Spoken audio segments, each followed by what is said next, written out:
"You can't live alone anymore, Mom," my son said as he closed the trunk, like he was talking about the weather instead of my life. I didn't argue. I didn't ask questions. I just stood there on the driveway of the house I had lived in for 38 years, holding my purse a little tighter than usual, watching the front door I had painted myself just last summer. The air smelled like fresh-cut grass, and somewhere down the street, a lawn mower hummed steadily, like nothing in the world had changed. But something had. I could feel it in the way Daniel avoided looking directly at me, in the way Lisa kept checking her phone, like she had somewhere more important to be. "I'm glad you're here, and I want you to stay with me until the end of this story, because sometimes the quiet moments tell you more than the loud ones ever could."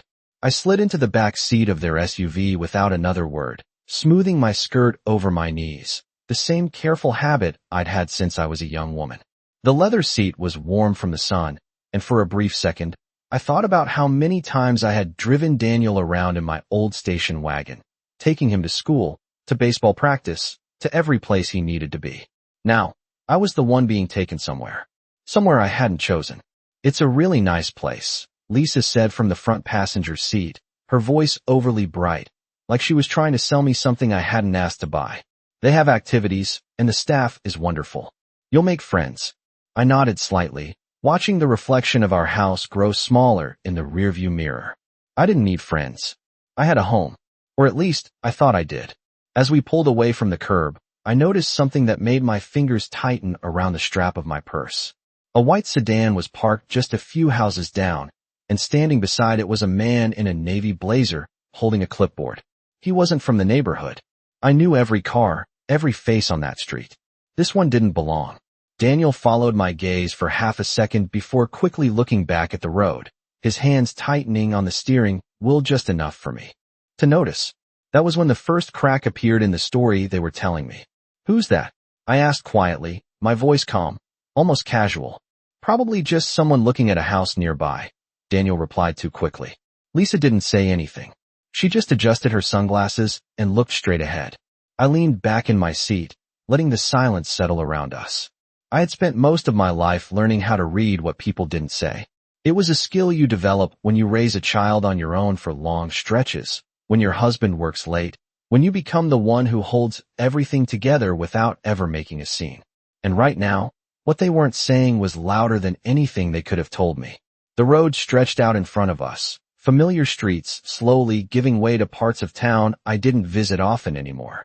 Grocery stores I used to go to, the little diner where Daniel and I used to share pancakes on Sunday mornings, all of it passing by like pieces of a life that was being quietly packed away without my permission. "You'll be more comfortable there," Daniel added after a while, his voice softer now, almost rehearsed.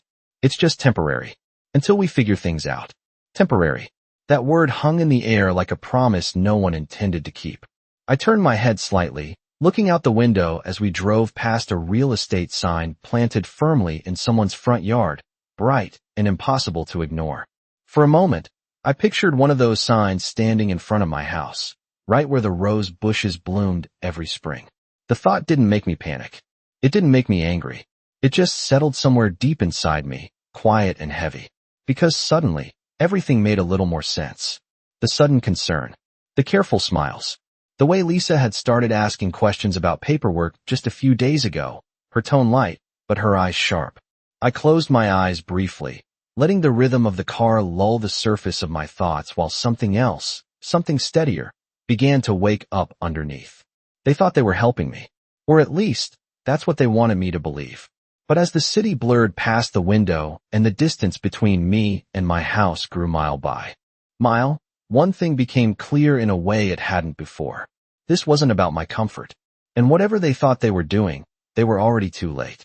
The facility was quieter than I expected, not in a peaceful way, but in the kind of silence that felt like everything important had already happened somewhere else. The building sat about 20 miles from my neighborhood, just far enough to feel disconnected, just far enough that no one would stop by without planning it first. Daniel parked the car near the entrance and turned off the engine, but for a moment, neither of them moved. I watched the reflection of the building in the windshield, a clean, beige structure with trimmed hedges and wide glass doors that looked welcoming if you did not look too closely. "Here we are," Lisa said finally, her voice light again, like she had practiced saying those words in the mirror. I opened the door myself before Daniel could come around to help, stepping out onto the pavement with steady legs. I had learned a long time ago that the more capable you appeared, the less people felt the need to explain things to you. Inside, the air smelled faintly of disinfectant and lavender, an attempt to soften something that could not really be softened. A receptionist greeted us with a polite smile, the kind that did not quite reach her eyes, and handed Lisa a clipboard as if she already knew who was making the decisions. I stood slightly behind them, listening without interrupting as they discussed my care, my schedule, my meals, all the details of a life that was being reorganized without my input. She will need assistance with medication reminders, Lisa said, her tone confident, like she had been managing my life for years instead of weeks. I almost smiled at that. For the past 2 years, since my husband passed, I had been managing everything myself.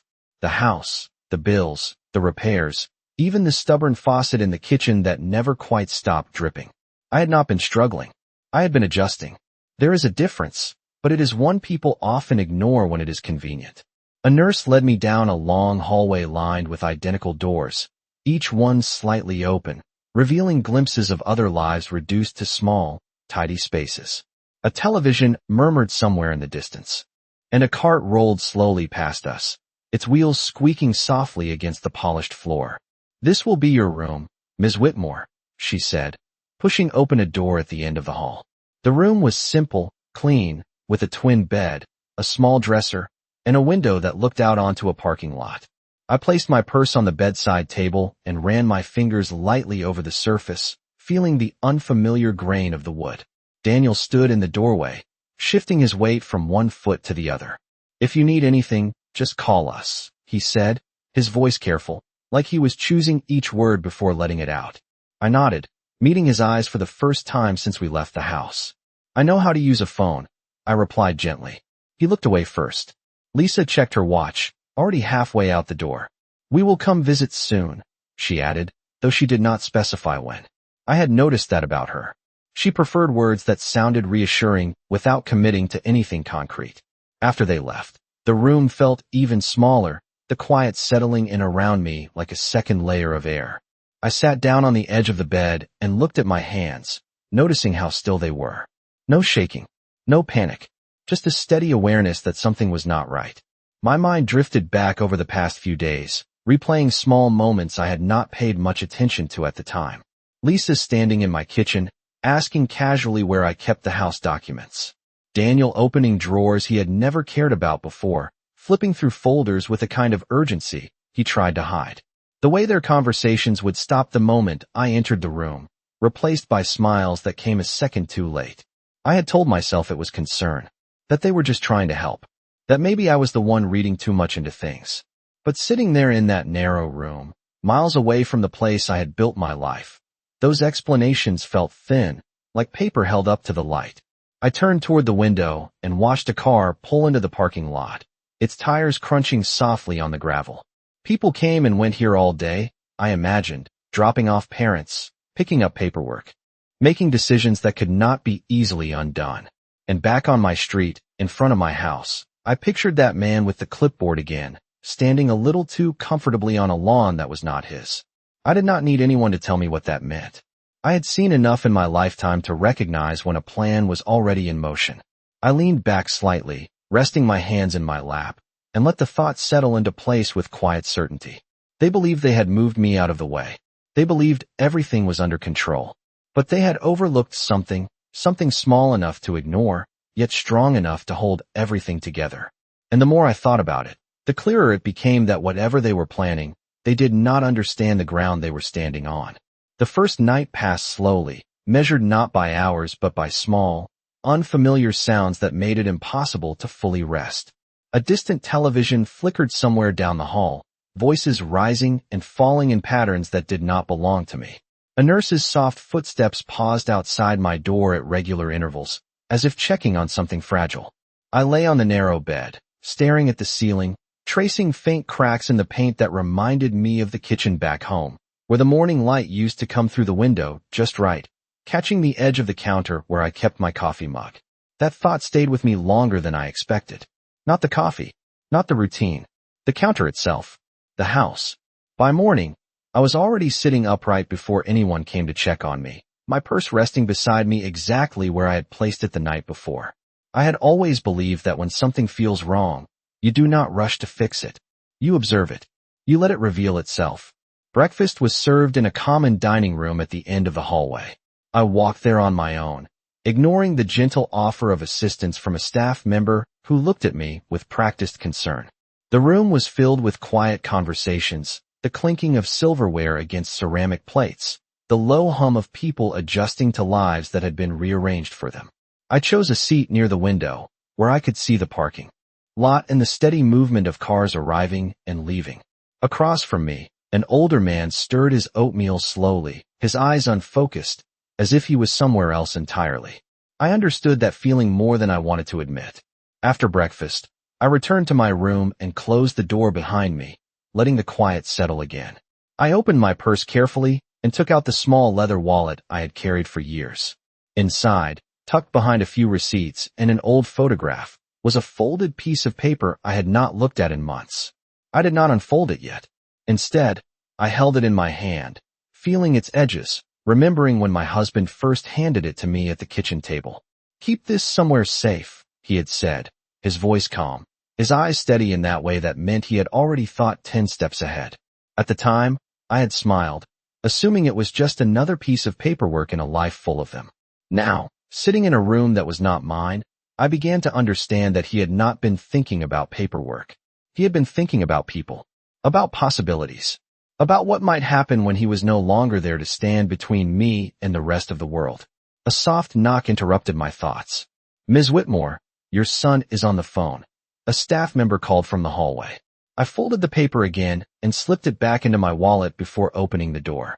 The phone was at the nurse's station, a simple device with a cord that stretched just far enough to allow for a little privacy. "Hi, Mom."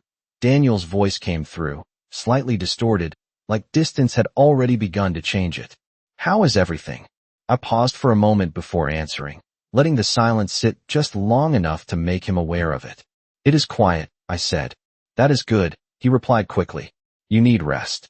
I could hear Lisa's voice faintly in the background, though I could not make out the words. "Did you get everything you needed from the house?" I asked, keeping my tone even, almost casual. There was a brief pause on the line, just long enough. "Yes," Daniel said. "We took care of everything." Everything. That word again. Broad. Convenient. Empty when you look too closely. "Good," I said softly. "That makes things easier." After we hung up, I remained standing there for a moment, my hand still resting lightly on the receiver. Then I turned and walked back to my room, closing the door with the same quiet care as before. I sat down on the bed and took out the folded paper again, this time opening it slowly, smoothing it flat against my lap. The words were still as clear as the day they were signed, lines of legal language that had once seemed distant, almost unnecessary. But now, they felt solid, grounded, real in a way that nothing else had since I left my house. I read through it once, then again, each sentence settling into place like pieces of something I had not realized I would need to build. Outside my window, another car pulled into the lot, sunlight reflecting briefly off its windshield. Somewhere beyond that, miles away, my house stood exactly where it always had, unchanged by the decisions being made about it. And for the first time since I stepped into this building, I allowed myself a small, quiet certainty. They believed they had already won, but they were moving forward based on an assumption. And assumptions, I had learned over a lifetime, have a way of collapsing when they are tested against the truth. By the afternoon of the second day, the rhythm of the place had already begun to repeat itself, as if every hour had been carefully measured and arranged long before I arrived. Lunch was served at exactly 12, trays lined up with the same portions, the same polite smiles, the same gentle reminders of what to eat and when to rest. I followed along without resistance, not because I needed the structure, but because it gave me time to think without drawing attention. People underestimate how much you can learn when you appear cooperative.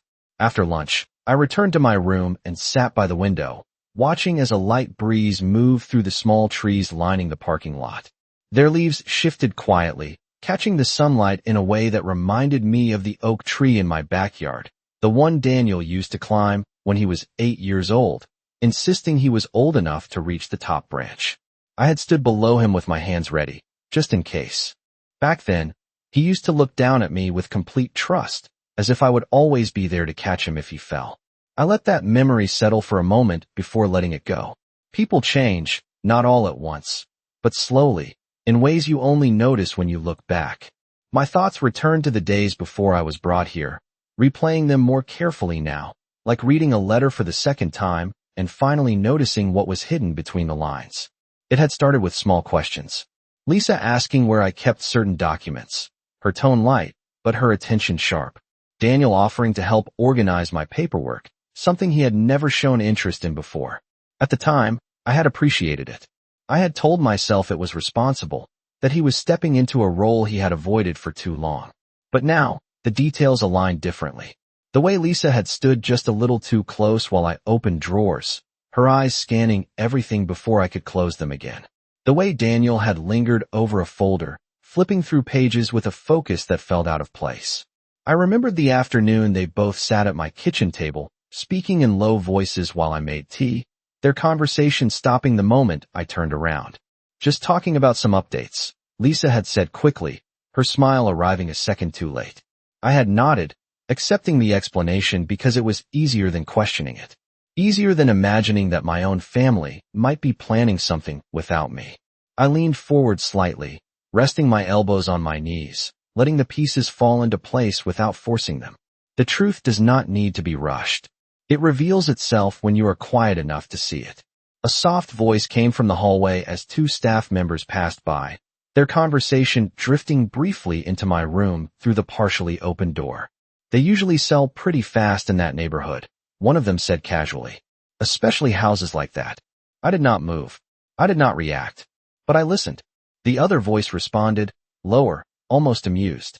Well, if the family is already handling it, then it is just paperwork at that point. Paperwork. That word again. So simple. So final when used in the right context. I stood up slowly and walked to the door, closing it with care before returning to the bed. I reached for my purse and took out the folded document once more, opening it with steady hands. The paper did not tremble. My fingers did not hesitate. I read each line again, not searching for reassurance this time, but confirming what I already knew. My name. My signature. The structure my husband had put in place, not just as a formality, but as a safeguard. He had not explained it in detail back then. He did not need to. He trusted that if the time ever came, I would understand what to do. I sat there for a long moment, the document resting in my lap, the quiet of the room wrapping around me like a shield instead of a weight. Somewhere across town, decisions were being made about my life, about my home, about things that had taken decades to build. Decisions made in rooms I was no longer invited into. But what they did not realize, what they had not taken into account, was that ownership is not something you can assume. It is not something you can take just because someone is no longer standing in the doorway. It is written. It is recorded. It is protected in ways that do not disappear simply because someone chooses to look away. I folded the paper carefully and placed it back into my wallet, then returned it to my purse with the same deliberate motion as before. Outside, another car pulled away, its engine fading into the distance. I sat back against the headboard, my hands resting calmly in my lap, and allowed a single, quiet thought to settle fully into place. They were not just making a mistake. They were building their plan on something that did not belong to them. And when the time came, I would not need to raise my voice or argue to prove it. The truth would be enough. The next morning, I woke before the light fully reached the window, the room still wrapped in that soft gray silence that comes just before the day begins. For a moment, I remained still, listening, letting my thoughts settle into place without rushing them. There is a difference between reacting and deciding, and I had reached the point where reacting was no longer useful. I sat up slowly and reached for my purse, pulling out my wallet and unfolding the document once more, not because I needed to confirm what it said, but because I needed to decide what to do with it. The paper felt steady in my hands, unchanged by everything that had shifted around it. That alone told me what I needed to know. After breakfast, instead of returning directly to my room, I stopped at the nurse's station where the phone rested quietly, waiting for someone to use it. "May I make a call?" I asked, my voice calm measured. The nurse nodded and handed me the receiver without hesitation. I dialed a number I had not used in years, one I remembered not from habit, but from repetition long ago, when my husband would speak it out loud while reviewing documents at the kitchen table. The line rang twice before a man's voice answered, professional, steady. Harrison and Cole Law Offices. I paused just long enough to make sure my voice carried the same steadiness when I spoke. This is Margaret Whitmore. I would like to speak with Mr. Cole, if he is available. There was a brief silence, the kind that suggests recognition without confirmation. One moment, please. When he came on the line, his tone shifted slightly, not warmer, but more attentive. Mrs. Whitmore, he said. It has been some time. It has, I replied. But I believe my husband expected that I might call you one day. Another pause, longer this time. I understand, he said carefully. How can I assist you? I did not explain everything. I did not need to. I would like you to review a document, I said. And I would like to understand exactly what authority it gives me. There was no hesitation in his response. I would be happy to do that. Can you come into the office? I looked down at my hands, then around at the quiet hallway beyond the nurse's station. No, I said gently, but I believe you can come to me. By the afternoon, he arrived, dressed in the same understated way I remembered, carrying a leather briefcase that looked as though it had been part of his routine for decades. We sat across from each other in a small visiting room, the kind designed to feel comfortable without actually being so. I handed him the document without explanation and watched. As he unfolded it, his eyes moving slowly across the page.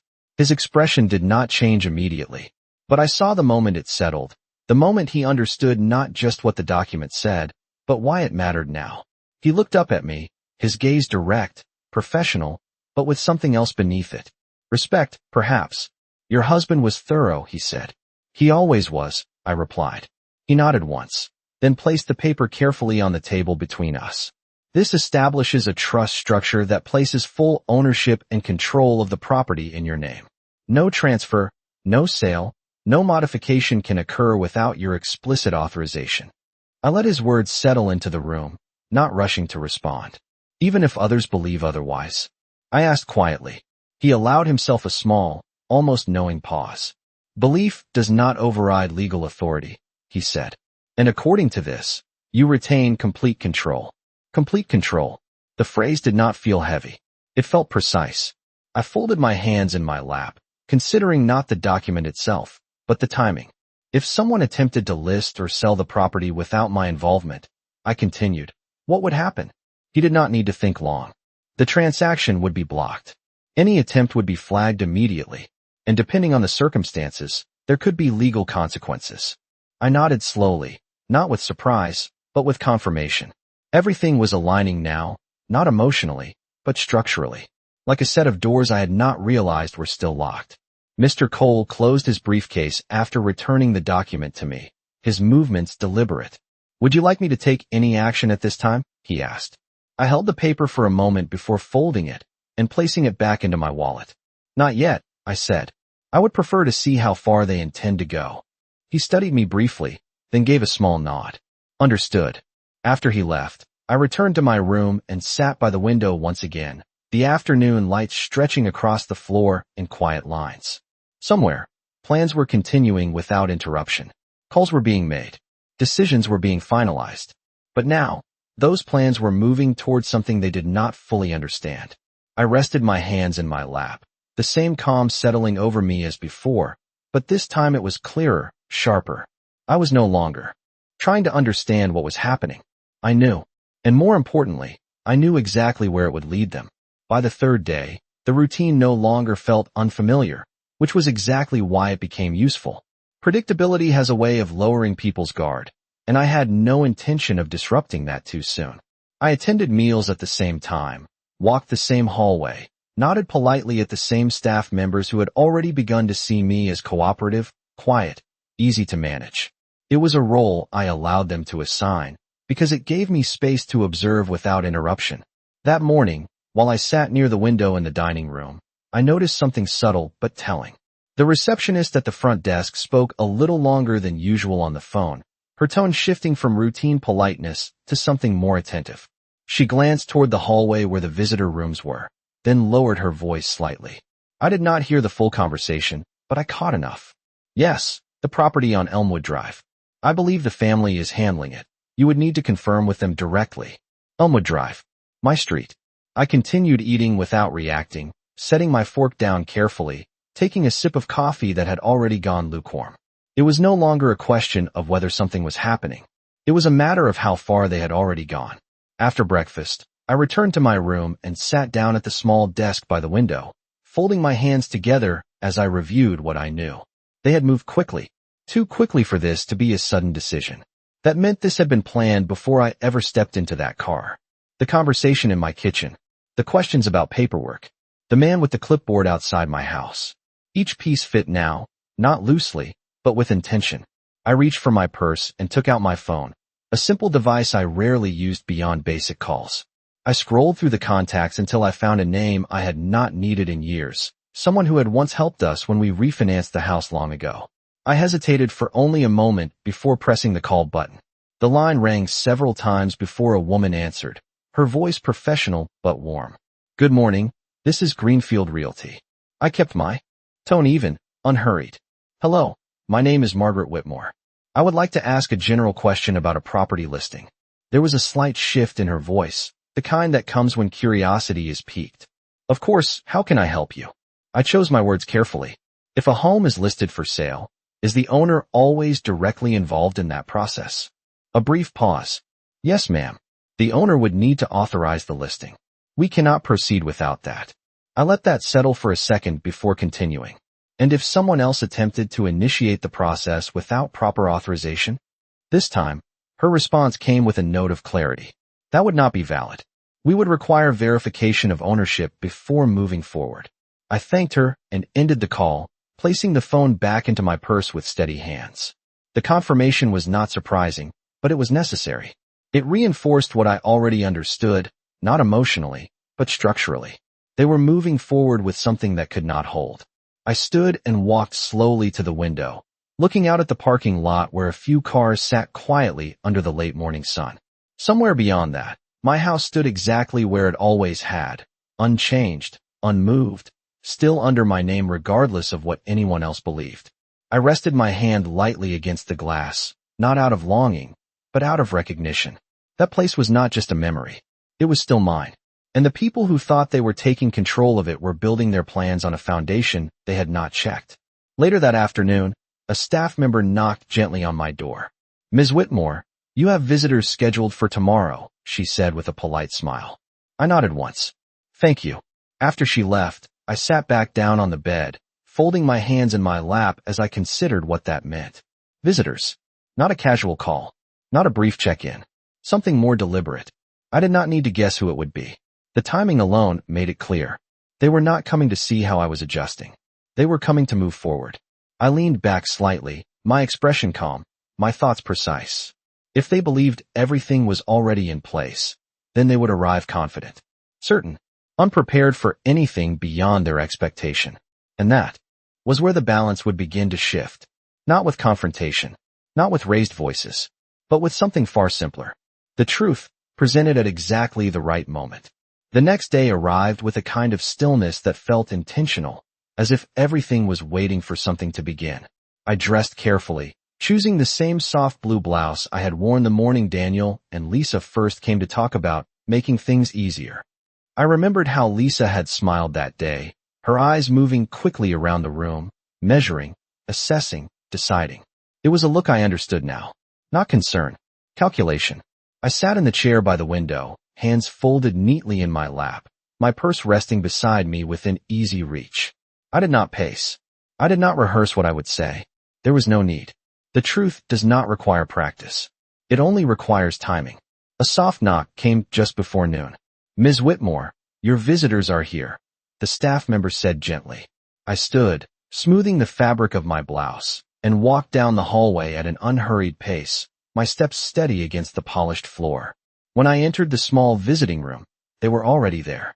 Daniel stood near the table, his posture slightly rigid, while Lisa sat with a folder in front of her, her hands resting on it, as if it were something important she intended to present. She looked up first, her smile immediate, practiced. Hi, Margaret, she said, her tone warm but distant, as if she were addressing a client rather than family. I inclined my head slightly in acknowledgement and took the seat across from them. Daniel sat down a moment later, his eyes flickering toward me before settling on the table. "How are you feeling?" he asked, the question careful, almost formal. "I am adjusting," I replied. "That is what people do, isn't it?" Lisa gave a small nod, then gently pushed the folder toward me. "We wanted to talk to you about something important," she said. "Just to make sure everything is handled properly." I looked down at the folder but did not open it. Instead, I rested my hands on the table, fingers lightly interlaced, and waited. Silence has a way of inviting people to say more than they planned.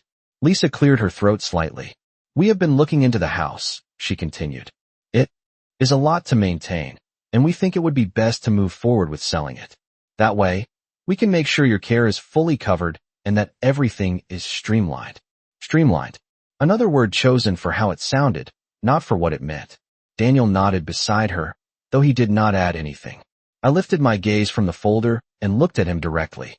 "And this has already been arranged?" I asked. He hesitated, just for a moment. "We have started the process," he said. "Just preliminary steps." Preliminary. The language of people who believe they are still in control. I nodded once, slowly, as if considering the idea for the first time. "I see," I said. Lisa leaned forward slightly, sensing movement, mistaking it for agreement. "All we need is your signature on a few documents," she added, tapping the folder lightly. "Just to finalize things." I allowed a small pause to settle between us before I reached for the folder and opened it carefully, my movements unhurried. Inside were neatly arranged pages, contracts, disclosures, forms prepared in advance, each one waiting for a signature they assumed would come easily. I turned one page, then another, my eyes moving across the text without urgency. They watched me closely, both of them, waiting for a reaction, for a question, for something that would confirm their expectations. I gave them none of those things.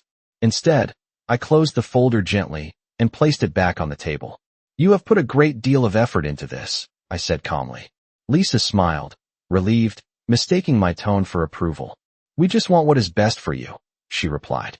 I met her gaze steadily, then shifted my attention to Daniel. "Of course you do," I said. "That is what family does." The room grew quieter after that, the air between us settling into something more precise, more defined. They believed the conversation was moving toward a conclusion. They believed I was about to agree. I rested my hands lightly on the table once more, my posture unchanged, my expression composed. Inside my purse, the folded document remained exactly where I had placed it, untouched, waiting. And as I looked at them both, at the confidence in their posture, at the certainty in their assumptions, I understood something with complete clarity. They had come here expecting cooperation. They had come here expecting the final step. But they had not come prepared to question whether the foundation of their plan was real. And that was the part they were about to discover. I did not reach for a pen. Instead, I let my hand rest lightly on the closed folder, as if I were still considering it, as if I needed just a little more time to think. Lisa watched me closely, her expression carefully neutral, but I could see the expectation behind it.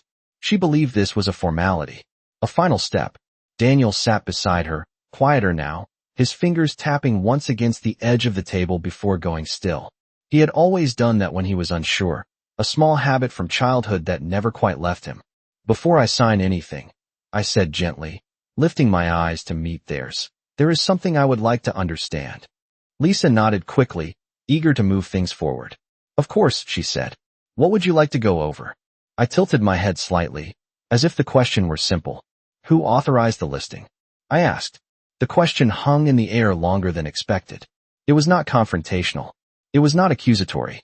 It was precise. Lisa's smile did not disappear, but it shifted, tightening just slightly at the corners. "Well, we have been coordinating with a realtor," she replied, choosing her words carefully. "It is just part of getting things ready." I held her gaze for a moment, then turned to Daniel. "And you agreed to that?" I asked. He hesitated, then nodded. "We thought it was the best option," he said. "Thought." Past tense. Decided without me. I gave a small, almost thoughtful nod, as if their answer made sense. "I see," I said quietly. I let a brief silence follow, long enough for them to settle back into their expectation, long enough for them to believe the moment had passed. Then I reached for my purse. Not quickly, not dramatically, just a simple movement, practiced, deliberate. I opened it and took out my wallet, unfolding the document with the same care I had shown every time before. The paper made a soft sound as it opened, a small, ordinary noise that seemed louder in the stillness of the room. I placed it on the table between us, turning it slightly so they could see it clearly. Neither of them spoke at first. Lisa's eyes moved across the page, her expression shifting in a way she could not fully control this time. Daniel leaned forward, his brow tightening as he read, his posture changing from relaxed certainty to something else entirely. I did not interrupt. I did not explain. I simply waited. "What is this?" Lisa asked finally, though the question sounded less like confusion and more like resistance. "It is the ownership structure of the house," I replied calmly. "Signed and recorded years ago." Daniel looked up at me, his voice quieter now. "But we thought." He stopped himself, the sentence unfinished. I gave a slight nod, acknowledging the thought without needing to hear it fully. "Yes," I said. "You thought." The words settled heavily, not because of how it was said, but because of what it revealed. Lisa straightened slightly, her tone sharpening just a fraction. "We have already started the process," she said. "There are steps that have been taken." I met her gaze steadily, my expression unchanged. "Then those steps will not go very far," I said. No anger, no raised voice, just a statement. Daniel looked back down at the document, reading more carefully now, as if hoping to find something he had missed the first time. "So we cannot," he began, then stopped again. I finished the thought for him, gently. "You cannot sell what you do not own." The room fell quiet after that. Not the earlier kind of silence filled with expectation, but a different kind entirely. One that comes when certainty begins to shift, when assumptions start to loosen their hold. Lisa closed the folder in front of her, her movements slower now, more measured. The confidence she had brought into the room had not disappeared completely, but it had changed shape, adjusting to something she had not prepared for. I folded the document again and returned it to my wallet, then placed it back into my purse with the same steady care. "I understand your concern," I continued, my tone even, "and I appreciate that you want things to be handled properly." I paused briefly, letting the words settle. "But this is not something that can be decided without me." Daniel leaned back in his chair, his gaze unfocused for a moment, as if recalculating everything he had assumed. Lisa said nothing this time. She did not argue. She did not push. And that, more than anything, told me she understood exactly what had just happened. The plan they had built was still there. But now, it was no longer solid. It had been shifted, quietly, without force. And from that moment forward, every step they took would have to account for something they had not considered before. Not my presence, not my opinion, but my authority. They did not stay much longer after that. The conversation had reached a point where there was nothing left for them to guide, nothing left for them to control in the way they had planned. Lisa gathered the papers back into her folder with careful, deliberate movements, as if trying to restore a sense of order that had quietly slipped away. Daniel stood first, his chair making a soft sound against the floor, and for a brief moment, he looked at me the way he used to when he was younger, not with certainty, but with uncertainty he did not know how to name. "We will figure this out," he said, his voice lower now, less rehearsed. I gave a small nod, not in agreement, but in acknowledgement. "I am sure you will," I replied. They left the room without further discussion, the door closing behind them with a quiet finality that did not feel abrupt, only inevitable. I remained seated for a few moments after they were gone, my hands resting lightly in my lap, the stillness returning to the room as if it had never been disturbed. But something had changed, not in the space around me, but in the direction of everything that would follow. Later that afternoon, I returned to my room and sat by the window, watching as the light shifted across the parking lot in long, steady lines.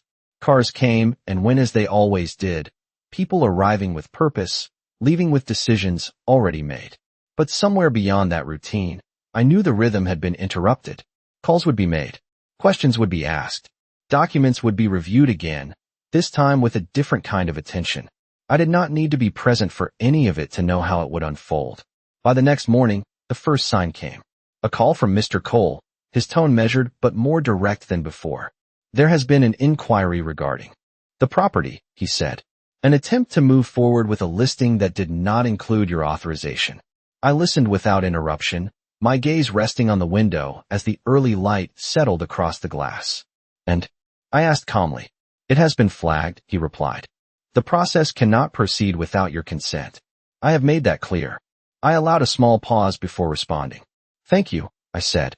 After the call ended, I placed the phone back on the table and remained still for a moment, not out of hesitation, but out of recognition.